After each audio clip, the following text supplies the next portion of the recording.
Не думаю, что кого-то удивлю, но для людей, более-менее сведущих в политике, а уж тем более для подавляющего большинства собравшихся в зале БКЗ имени Сайдашева из числа тех, кого мы причисляем к политической и экономической элите, само содержание послания президента Татарстана неожиданностью не стало. Все понимали, текст этого, по сути, программного документа готовился заранее аппаратами тех же министерств и ведомств. Какие ключевые события и мероприятия легли в его основу, также было хорошо известно. Главная интрига, с чего начнет Рустам Минниханов, на чем сделает особый акцент, какие новые цели и задачи поставит перед Татарстаном и его жителями. Ожидания они были, что президент вначале сделает некие политические заявления, как-никак главным событием года в России стали выборы в Государственную Думу, не оправдались. Президент начал с главного, а главное в его понимании – это качество жизни людей. Это исходный постулат, причем Минниханов сразу дал понять, для нас в Татарстане качество жизни не просто набор слов. Повышение качества жизни не пустой лозунг, это реальная стратегия развития Татарстана. Все, что мы делаем, делается в интересах наших граждан. Усилия каждого уровня и ветви власти, бизнеса, общественности должны быть подчинены этой центральной задаче. Ну, вот уже несколько лет подряд в зал приглашают простых людей, да, детишек, вот этих вот врачей, волонтеров, поднимают, вроде все хлопают. Вообще очень трогательно, такого я вообще не видел вот в посланиях каких-то других там глав региона, тем более федерального уровня. Политикой становится качество жизни человека, и это едва ли не вот в этом послании считывается, что это главнейшая задача. Но еще очень важно, на что обратил внимание президент, это на то, каким образом мы должны разговаривать с гражданами, как мы должны слышать обращения граждан в адрес власти. И вот, наверное, ключевое – доверие – это наш самый главный ресурс. Нельзя допускать того, чтобы подрывалось доверие людей к власти, обратил внимание Рустам Минниханов. Многое зависит не только от власти федеральной или республиканской, но и местных органов управления. Президент привел несколько примеров из разных сфер жизнедеятельности, в частности, что касается спорта и физкультуры. За последние несколько лет республика сделала беспрецедентные вложения в эту сферу. В Татарстане созданы все условия для занятия физической культурой и спортом, действует свыше 11 тысяч объектов. К сожалению, далеко не все они эффективно используются.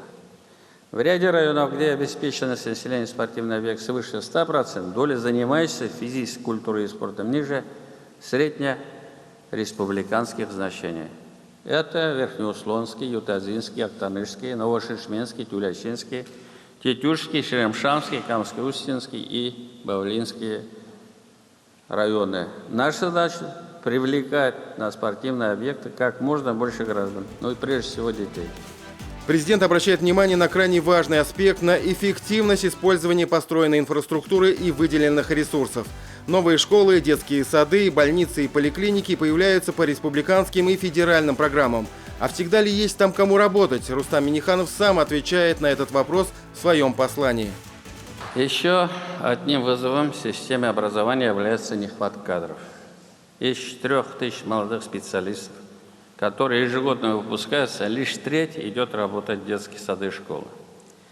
За последние 3 года почти 600 молодых учителей ушли из системы образования, не проработав и 3 лет. Мы знаем, какие вопросы, какие проблемы есть, но когда задача поставлена президентом, еще раз, это усиление контроля, это значит, это и воспитание детей, это подготовка кадров. Не идут по специальности. Почему? Мы не смогли заложить интерес во время обучения в этих учебных заведениях.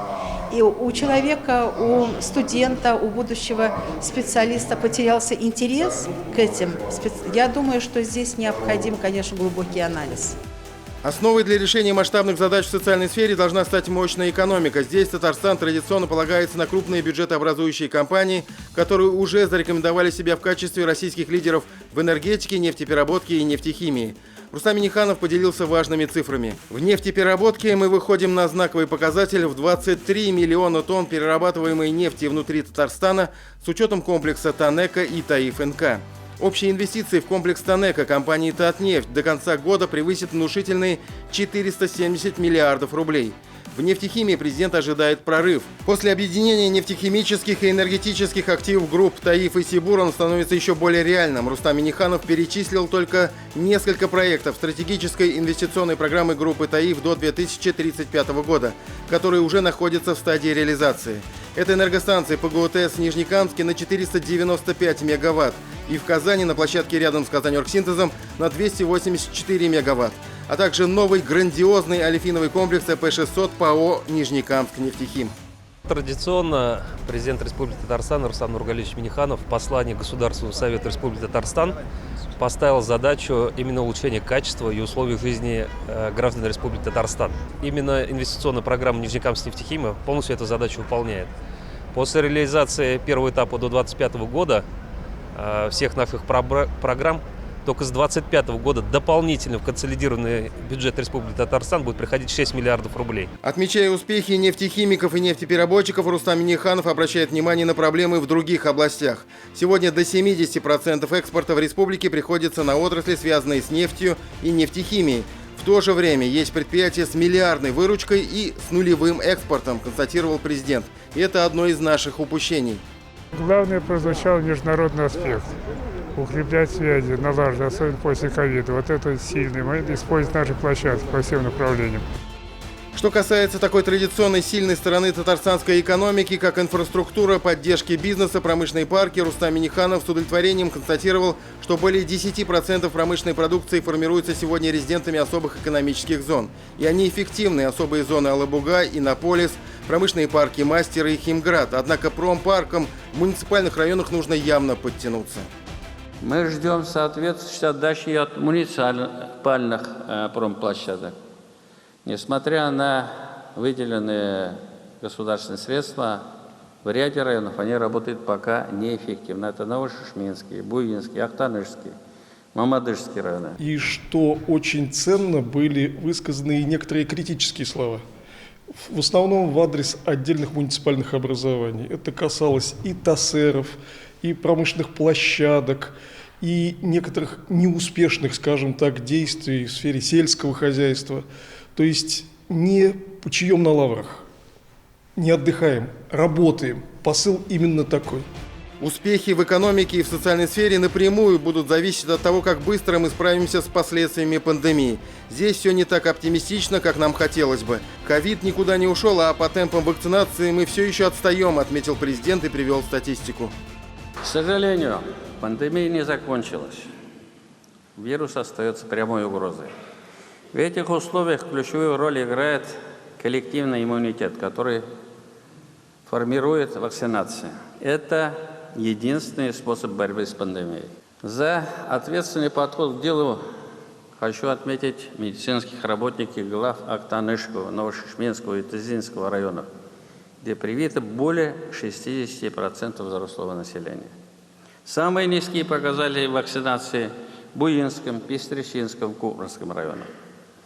Прошу правительства, управление Роспотребнадзора, глав, руководителей предприятий в ежедневном режиме заниматься этим вопросом.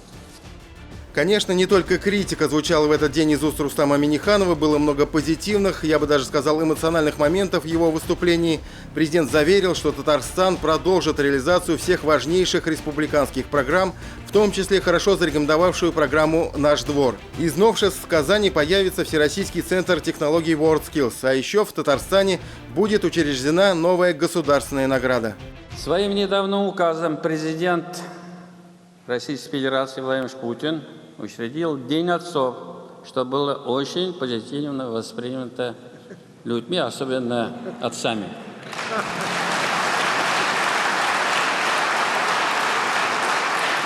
Но мы по инициативе Асхатовича двинулись дальше. Он говорит, это хорошо, президент точно обозначил, куда надо двигаться. Республике мы приняли решение учредить новую госнаграду, медаль «Родительская доблесть» от Ана Фидакарлыгы. Давайте вот. Предстоящий же год будет годом цифровизации, объявил Рустам Минниханов. Подчеркну, цифровизация не сама цель. Это в первую очередь инструмент, который даст возможность повысить качество жизни наших граждан, обеспечить их благосостояние повышение дохода, а также конкурентоспособность бизнеса. Без берега, без дынкыш, бердамликта. Бекзур Ахмад, большое спасибо.